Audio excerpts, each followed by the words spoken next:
So students, today we'll see the Kirchhoff's laws. There are two laws. The first law is applied to the node or junction, and the second law is applied to the mesh or loop. Okay, so let us see what is a node and what is a loop or mesh. So here, if we take number of currents in a circuit, so these arrow marks are nothing but the current flowing in the conductors. So these lines are the conductors. So if we take I1, I2, I3, I4, I5, so this point, the center point O, is known as the node or the junction. So the first law is known as the Kirchhoff's law for node or junction. So that means where numerous currents in the conductor meet is known as a node. And what is a mesh? So if there is a circuit, so for example this,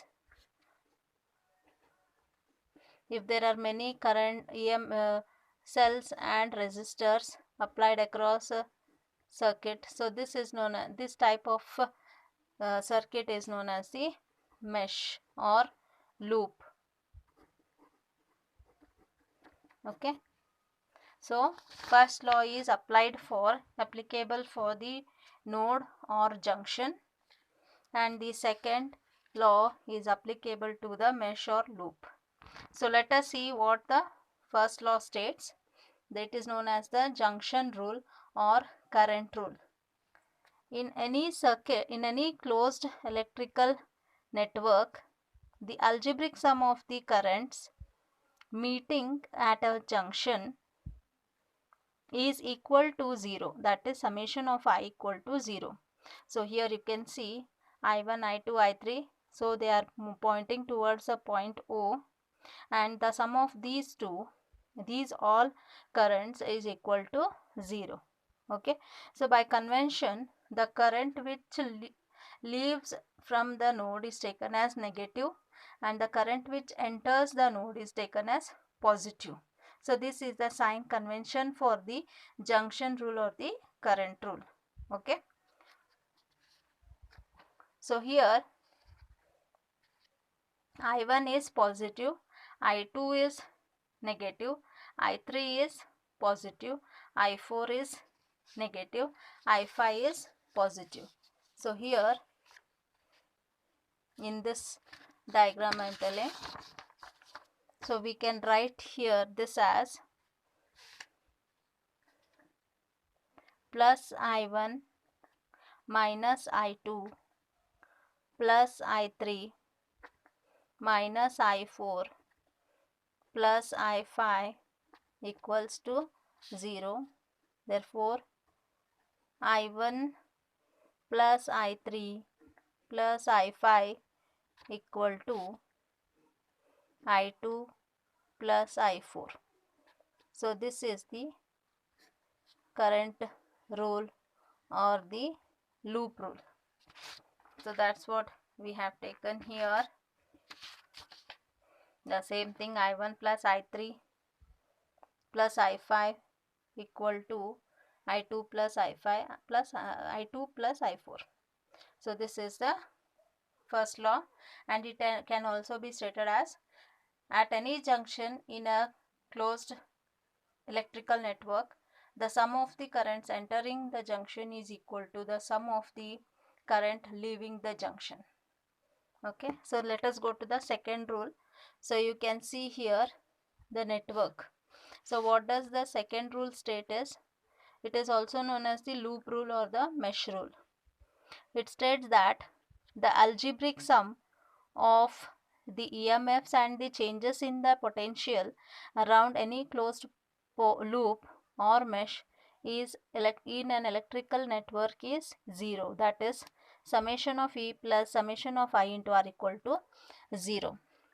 So here this is the circuit, and there are two networks here or two loops A, B, E, F, A, and there are two resistors here in this first loop, and E1 is the EMF, E1 is a cell, and here B, C, D, E, F is B is another loop.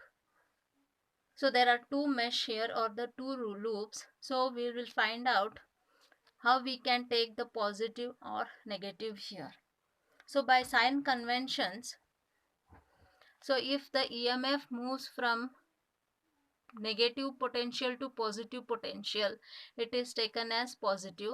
And if the I into R, that is the product of I into R, this one, if it moves in the direction of the current, it is taken as negative, and if it moves in the direction opposite to the current, it is taken as positive. And so also the E2, if it moves from positive potential to negative potential, it is decreasing now, so EMF will be taken as negative. So these are the two sign conventions. Now let us see. Consider a closed electrical circuit as shown in the figure, containing two cells of EMFs E1 and E2, and three resistors R1, R2, R3, and the currents are indicated in the figure. Applying Kirchhoff's second law or the loop rule for the mesh A, B, E, F, A. So we have here minus I2 R2 minus I1 R1 plus E1 equal to 0. Then I1 R1 plus I2 R2 equal to E1. Okay. So here in the first one, why they are taking here minus of I2 R2? Because it is moving in the direction of the current only. Yes. So minus of I2 R2. Yes. So here and minus of I1 R1 plus E1. E1 is proper here because it moves from negative potential to positive potential, hence it is taken as positive, equal to 0. Therefore, I1 R1 plus I2 R2 equal to E1. And in the second mesh, that is B, C, D, E, B. So here, what we can take here, minus E2. Why it is taken as minus E2 here? Because it moves from EMF moves from positive potential to negative. It is decreasing. Hence, we will take it as minus. So, that's what it is written as minus E2 minus I3 R3. Minus I3 R3 because it is moving in the direction of the current. Therefore, we will take it as negative. And E2. E2 is in the opposite direction of in the cyclic order. You are taking from B, C, D, E, B, right? But E2 is in the opposite direction. Hence, we will take it as plus I2 R2. So, therefore, plus I2 R2 equal to 0. So, here it will be minus of I3 R3 plus I2 R2 equal to E2. So, this is the mesh rule or the second law. So, I told you the sign conventions. The EMF of the cell is taken positive if one moves in the direction of increasing potential, and it is taken as negative if one moves in the direction of decreasing potential. Then the product of the current and resistance is taken negative if one moves in the direction of current, that is from higher potential to lower potential, and in the direction up, and it is taken as positive if one moves in the direction of opposite to the current. Thank you.